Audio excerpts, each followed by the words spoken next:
The GB3 Show here on ATLTalks Radio. Make sure that you're tuning in on iHeartRadio or tune in to the ATLTalks Radio app. Be sure to download from your app store or on Google Play on your mobile devices. And also, if you're in your car, be sure to tune in to the show on Apple CarPlay. The Suns are making Bradley Beal their starting point guard. Point Beal, yeah. I think this will be a new challenge for Bradley Beal because it's a lot different when you're playing the point guard and the shooting guard, because you do have more responsibilities as a point guard because you're the one that's operating the system, operating the floor, make sure everybody is in their place, and you're operating the plays and all that. Versus the shooting guard, you're just doing your orders and you're just doing your job as a shooting guard. So you have less responsibilities as a shooting guard. That's all I'm trying to say. Obviously, he'll have more responsibilities as the point guard, but if everything goes well, whether or not if Bradley Beal plays the point guard position or not, you have to be scared here because Matt Ishbia, the Suns' new owner, he has not been playing games ever since he became owner. You saw what they did in the Kevin Durant trade, then went all out on him. And then this offseason, they went all out on Bradley Beal. And, not to mention, you still had Devin Booker and DeAndre Ayton. And so you have Frank Vogel. People believe that he is the guy that can revitalize DeAndre Ayton because he's had a down year for the last year or two. So if everything comes together, it wouldn't be a shock if Phoenix wins the chip this season or within the next year or two. When the trade first happened, my initial thoughts was that Devin Booker would be the one playing the point. But, I guess when you really think about it, ever since 2019, the Phoenix Suns, when they brought in Ricky Rubio for that one season, they committed to having Devin Booker play more so off ball. After 2019, they brought in Chris Paul, and then they ended up reaching the finals with Devin Booker playing off ball and being that lead scorer. So I think now when they have two guys that are used to both playing two guard, I think the Phoenix Suns just see here hey, having Devin Booker as the two guard has led to our best success. So instead of having Devin Booker kind of change up his play style, let's go ahead and see if Bradley Beal can bring something else to the table that he's never really been asked to do. And even though in Washington he was definitely the lead guard, he was definitely asked to score more often than he was asked to really be a playmaker and facilitator. Yeah. Especially now because he's going to be on a team that is way more talented than anything he's ever played with in Washington. It's going to be really very interesting to see what he does with that talent, because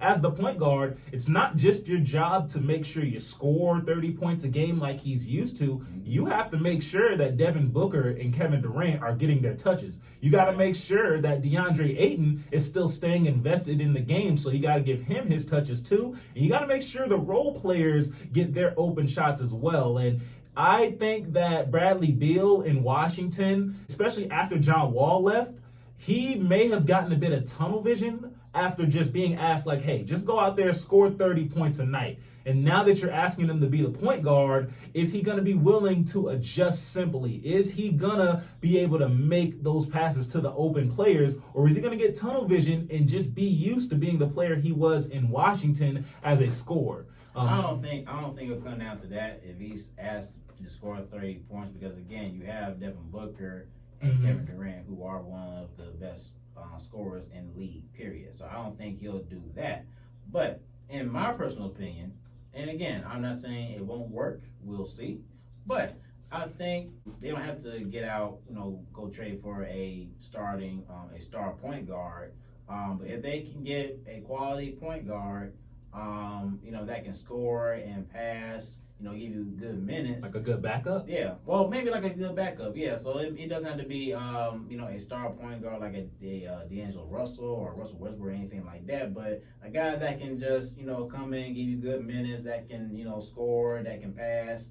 Maybe not a high level, but just, just somebody to fill into that role. Then I think you're all good, because I think if you're going to maximize the team's talents, I think it's best for Bradley Beal and Devin Booker to, not, take the responsibilities of a point guard. You can have D Book at the 2 and then Bradley Beal at the 3, and then really all their main focus is just scoring the basketball and just doing what they do best, just to take that pressure off of them. But like I said, I'm not saying Bradley Beal cannot handle the responsibilities as a point guard, but I just think that if those guys are just out there, like you say, tunnel vision and just focus on one assignment, I think that's when they're at their best. So I think that if they can find a way, because they just traded Cameron Payne, the Phoenix Suns. So if they can find just a quality point guard, then hey, you still have something there. But I think as far as maximizing the team's talents,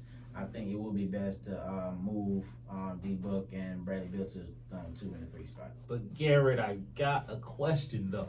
What about the defense? You're getting set up in a situation where Devin Booker is your best perimeter defender. And I'll give him credit. He's improved his defense. He's about average. But if he is your best defensive player, that is going to be a problem in the playoffs, no matter how good they score. Well, maybe in the starting 5, I mean, you could say, potentially DeAndre Ayton or Kevin Durant, because they can play they can play defense on the perimeter. But when you look at the starting 5, you don't really have much of a defensive presence. So Devin Booker may end up being your best perimeter defender. But then again, I mean, that's why you have the backups, because I mean, when they traded for Kevin Durant, they nearly trade half of the team for him. Mm-hmm. And so, I mean, you still have Josh, Okogie.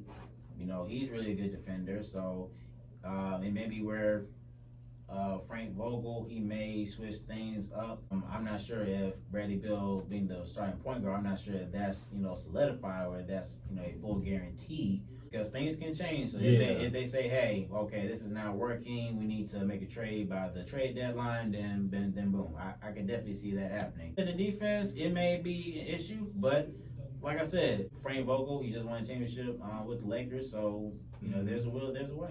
Yeah, I think just one, and obviously Phoenix, they're a incredibly talented team at this moment. I picked them to be the number 1 seed.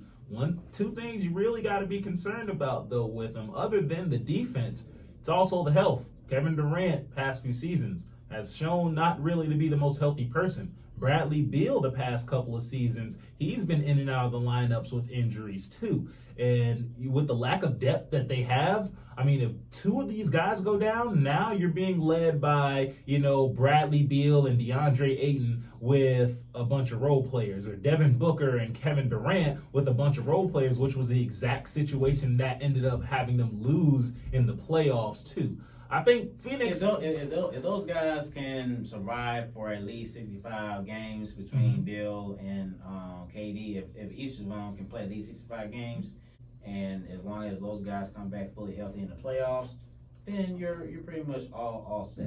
So you think they're going to be number 1 seed? I think they're at least going to be 1 or 2. One of those 2, because a lot of the issues I have are really things that tend to pop up more so in the playoffs. Unless DeAndre Ayton can take a sizable leap and really become the player that the Phoenix Suns want him to be, which is a rim-protecting big man, then I think that Phoenix is going to have issues when they go up against bigger teams in the playoffs.